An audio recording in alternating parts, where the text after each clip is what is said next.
On the morning of May 13th, 1989, a quiet neighborhood at the bottom of the 24-mile pass was rocked by an out-of-control train. A runaway freight train sailed down the Cajon Pass and careened off the tracks. As it plunged down a 30-foot embankment, it tore through 7 homes before coming to rest in a huge pile of twisted steel. Computer animation demonstrates how the accident occurred. The train hit the curve at 105 miles an hour, 75 miles an hour over the recommended speed. All 6 locomotives and 69 cars derailed.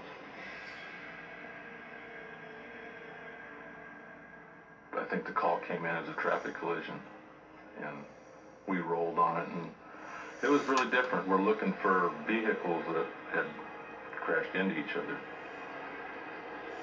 Round in the corner, we stopped, and it was just, it's hard to fathom to see all these train cars that were just like, stacked on top of each other.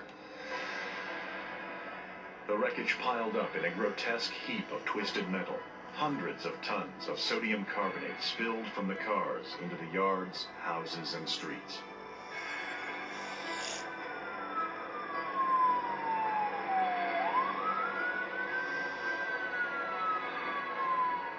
The first rescue workers were met by a surreal scene.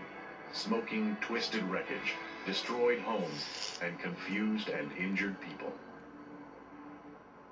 All of the neighborhood people flocked to us, and everybody was yelling, screaming that there was people trapped in one house, and there was one house that was totally demolished, and all you could see was just the white potash over it.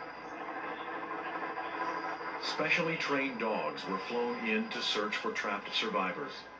The dogs located the scent of a man in this wreckage that moments before had been his home. After 15 hours of digging, the man was miraculously discovered alive under 10 feet of rubble. Violence of a train car coming off of its tracks, going through a house like taking a matchstick or a toothpick and breaking it in half. There's no holding it back, nothing. I was totally in awe when I saw this, the destruction of those train cars. I mean, tons and tons of steel coming through your home. It was just unreal. 3 people were killed and 10 were hurt in the accident.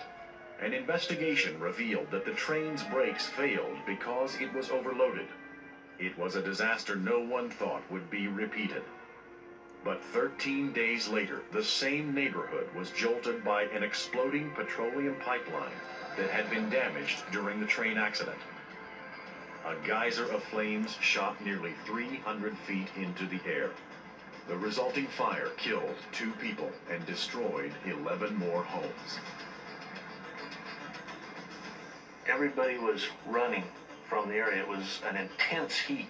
From a block away, it was so much heat, you didn't want to get any closer.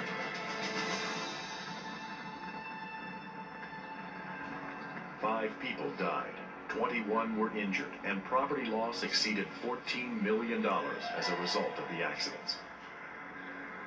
The remains of the crushed houses were eventually cleared away, but the scars of the accident linger as a constant reminder of the disaster.